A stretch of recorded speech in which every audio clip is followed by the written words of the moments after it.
Hi hello నమస్తే welcome to auto wall updates. ఇప్పుడే చిత్రం మూవీ చూడడం జరిగింది. ఈ మూవీ 2 hours 20 minutes రన్ టైమ్తో అనుకుంటా మలయాళంలో 2023 నుంచి సైనా ప్లే అనే ఓటీటీ స్ట్రీమ్ అవుతుంది. రీసెంట్గా దీనికి తెలుగు ఆడియో కూడా యాడ్ చేశారు. సో ఈ మూవీని మనలో చాలా మంది అయితే ఫేస్బుక్లోనూ ఇన్స్టాగ్రామ్లోనూ క్లిప్స్ రూపంలో చూసుంటారు. సో మరి ఈ మూవీ ఎలా ఉంది, వీకెండ్ ట్రై చేయొచ్చని డెప్త్ రివ్యూలో మాట్లాడుకుందాం. ఇంక ఈ మూవీ చూసాక నా ఎక్స్పీరియన్స్ చెప్పాలంటే లాస్ట్ 30 minutes కొద్దిగా థ్రిల్లర్లా అనిపించింది. మిగతా అంతా కూడా మనకి అంతేం అనిపించలేదు. సో డైరెక్టర్ తన పైతంతా చూపించినట్టు అనిపించింది. సో ఎక్కువగా రొమాన్స్ అనే పార్ట్ మీద ఎక్కువ కాన్సన్ట్రేట్ చేసాడేమో అనిపించింది.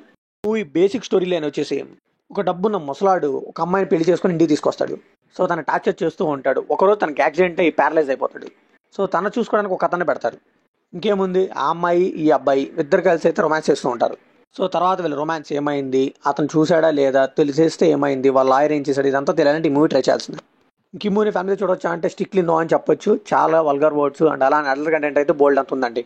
కిమ్ములో పాజిటివ్ విషయన్స్ ఏంటంటే మూవీలో ప్రోగ్రెస్ అయితే ఉంటుందండి. మూవీ అంత స్లోగా ఉన్నా కానీ స్టెప్ బై స్టెప్ ప్రోగ్రెస్ అయితే అవుతుంది.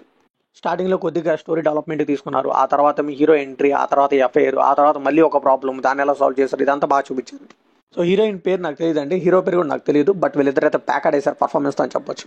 ఇంకా డబ్బున్న ముసలాయనగా ఆయన క్యారెక్టర్లో ఆయన కూడా బాగానే చేశారు. ఆయన చాలా మూవీస్లో చూశాను ఆయన కూడా. కిమ్యూలో నెగిటివ్స్ విషయానికి వస్తే పోలీస్ ఇన్వెస్టిగేషన్ అండి మరీ దారుణంగా చూపించారు. ఇంకొద్దిగా మంచిగా చూపించుంటే బాగుండేది అనిపించింది. స్టోరీ అయితే పెద్ద న్యూ స్టోరీ ఏం కాదు, అలానే ఫ్రెష్ ఫీల్ అయితే ఏమి ఇవ్వదు. ఓల్డ్ స్టోరీని అఫేర్ ఇదంతా కూడా మనం ఎక్కడో చూసినట్టే అనిపిస్తూ ఉంటుంది. ఇంకా స్టోరీ అంతా ఎలా ఉన్నా కంక్లూజన్ అయితే కరెక్ట్గానే ఇచ్చారు. అండ్ అలానే అడల్ట్ టచ్ అండి, అదంతా ఎందుకు పెట్టారో, మేబీ యూత్ని అట్రాక్ట్ చేద్దామని పెట్టారేమో, నాకైతే అర్థం కాలేదు. ఆ కెమెరా యాంగిల్స్ కానీ ఆ హీరోయిన్ అందుకే తీసుకున్నట్టు చూపించారు. సో మేబీ యూత్ని అట్రాక్ట్ చేయొచ్చు, బట్ స్టోరీకి అయితే ఏం హెల్ప్ అవ్వలేదు. చాలా సీన్స్ చాలా డ్రాక్ చేస్తారండి. ఒక 1.5 hours ట్రిమ్ చేయొచ్చు, బట్ వీళ్ళైతే 2 hours 20 minutes అయితే తీసారు ఈ మూవీని. సో ఫైనల్గా ఈ మూవీకి మనం ఇచ్చే వర్డిక్ట్ ఏంటంటే, ఇలాంటి అఫేర్ సినిమాలు అండ్ అలానే కొద్దిగా థ్రిల్లింగ్ ఎలిమెంట్స్ ఉన్న మూవీస్ చూడాలనుకున్న వాళ్ళు ఒకసారి అలా ట్రై చేయొచ్చు. మిగతా వాళ్ళు అయితే అసలు చెప్పాల్సిన పని లేదు, మూవీ అనవసరం అని చెప్పొచ్చు.